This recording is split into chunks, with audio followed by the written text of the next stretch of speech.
মঞ্চত আসন গ্ৰহণ কৰিবৰ বাবে আদৰণি জনাইছোঁ।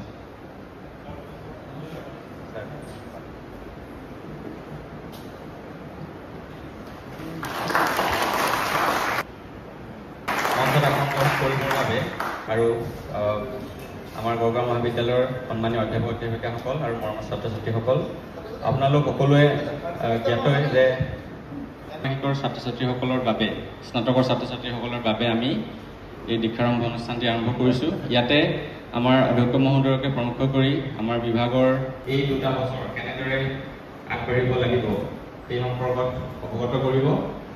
মই অনুষ্ঠানৰ আৰম্ভণিতে নীলোৎপল চুতীয়া ডাঙৰীয়া, আমাৰ গড়গাঁও মহাবিদ্যালয়ৰ 6টা স্নাতকোত্তৰ বিভাগ, ইংৰাজী, education, economics, history, political science আৰু জিঅ'গ্ৰাফী, এই আটাইকেইটা বিভাগৰে সন্মানীয় বিভাগীয় প্ৰধানসকল, শ্ৰদ্ধাৰ শিক্ষক শিক্ষয়িত্ৰীসকল, আমাৰ অতিকৈ আঁকোৱালি ল'ব বিচৰা স্নাতকোত্তৰ পাঠ্যক্ৰমৰ প্ৰথম ষান্মাসিকৰ ছাত্ৰ ছাত্ৰীসকল, জয় জয়তে আপোনাসক সদৌতিকে ঐতিহ্যমণ্ডিত গড়গাঁও মহাবিদ্যালয়লৈ আন্তৰিক আদৰণি জনাইছোঁ।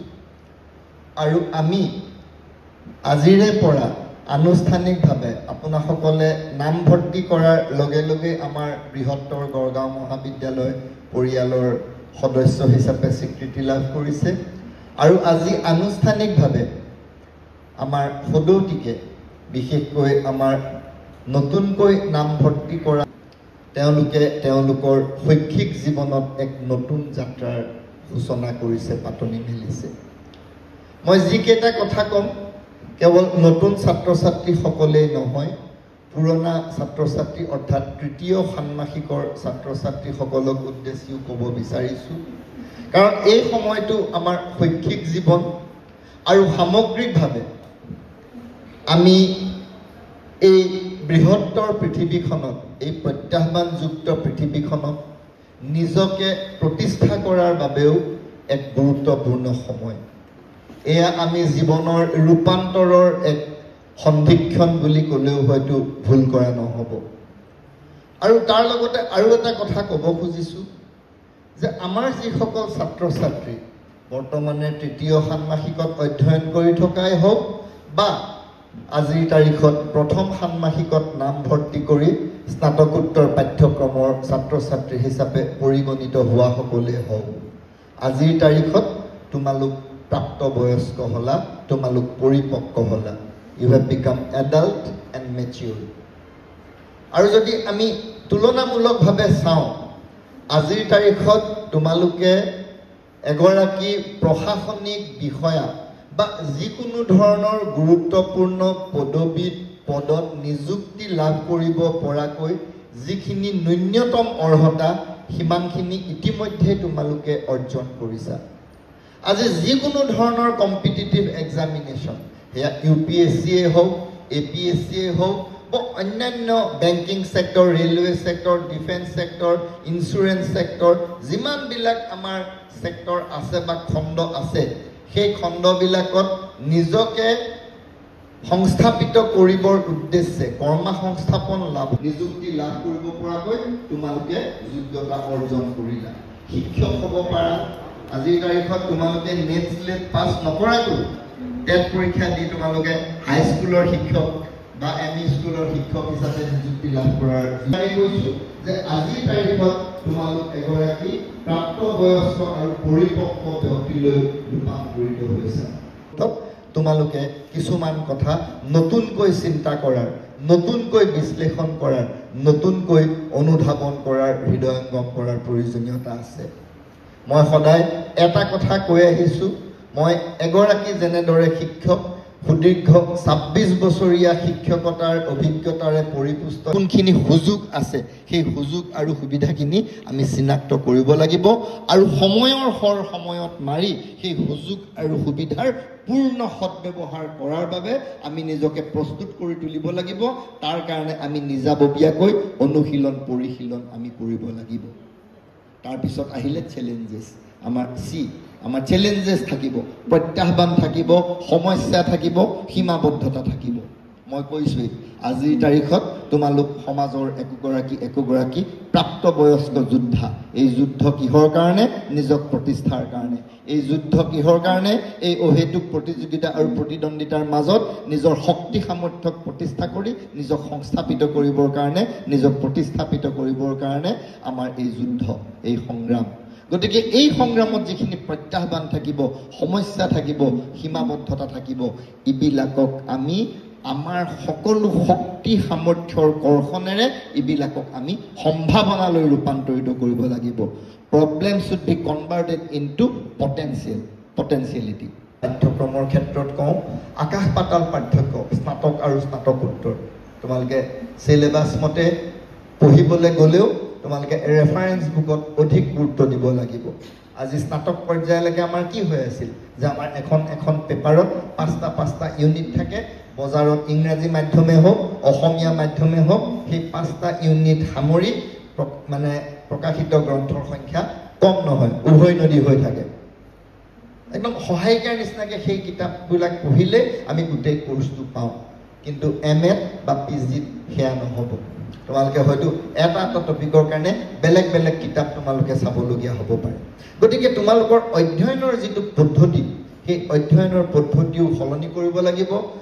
সেই পাঠ্যক্ৰম অন্তৰ্ভুক্ত বিষয়সমূহ তোমালোকে যি কিতাপত পাবা, সেই কিতাপৰ উপৰিও তোমালোকে ৰেফাৰেঞ্চ বুকৰ সহায় ল'ব লাগিব।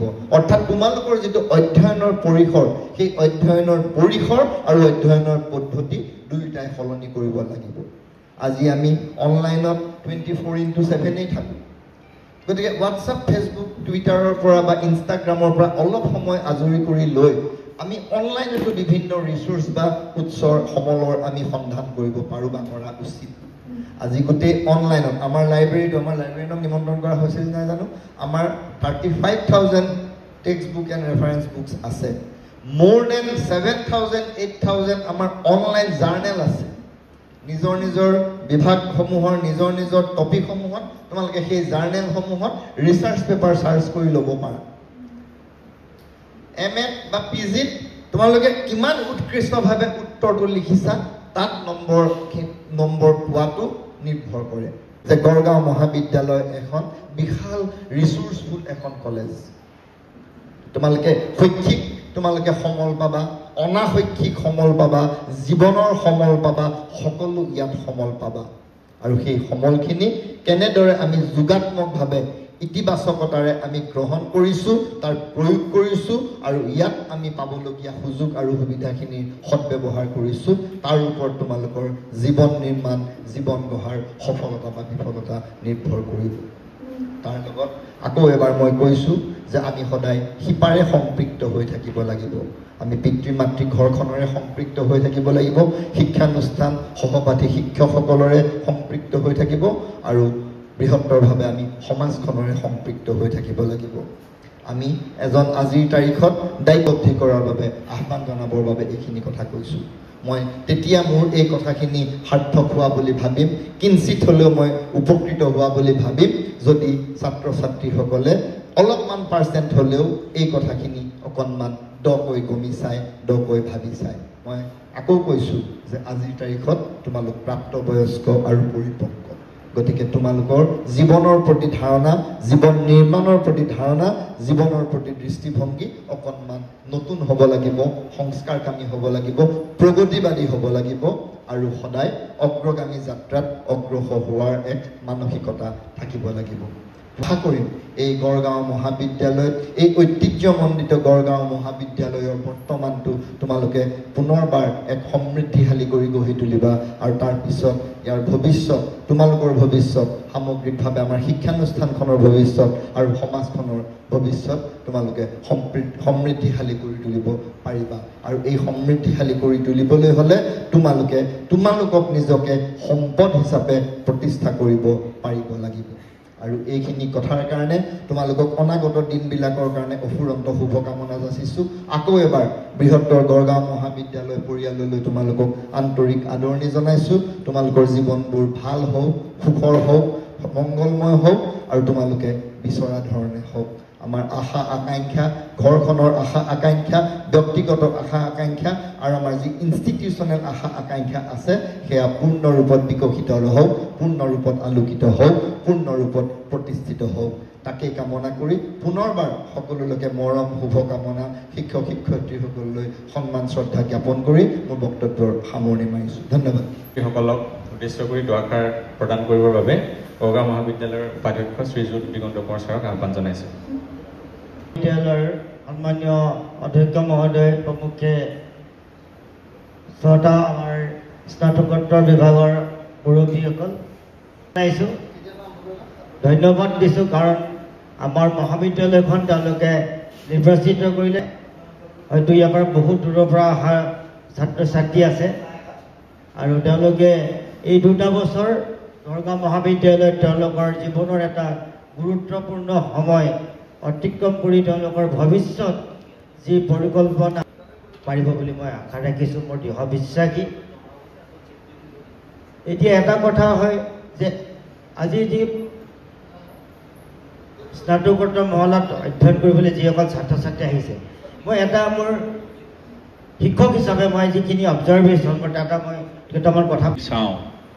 মাষ্টাৰ্ছ হ'বলৈ হ'লে আমি কিবা এটা বিষয়ত আমাৰ নিজৰ ব্যুৎপত্তি থাকিব লাগিব, বিষয়বস্তুৰ ওপৰত আমাৰ গভীৰ জ্ঞান থাকিব লাগিব আৰু লগতে আমি সেই বিষয়টো অধ্যয়ন কৰাৰ পাছত থাকে মাষ্টাৰ্ছ প্ৰগ্ৰেমটো তাৰে এটা আনুষ্ঠানিক শিক্ষাৰ এটা উচ্চ পৰ্যায়ৰ শিক্ষা। আৰু এই শিক্ষা আহৰণ কৰিবৰ কাৰণে আমাৰ যি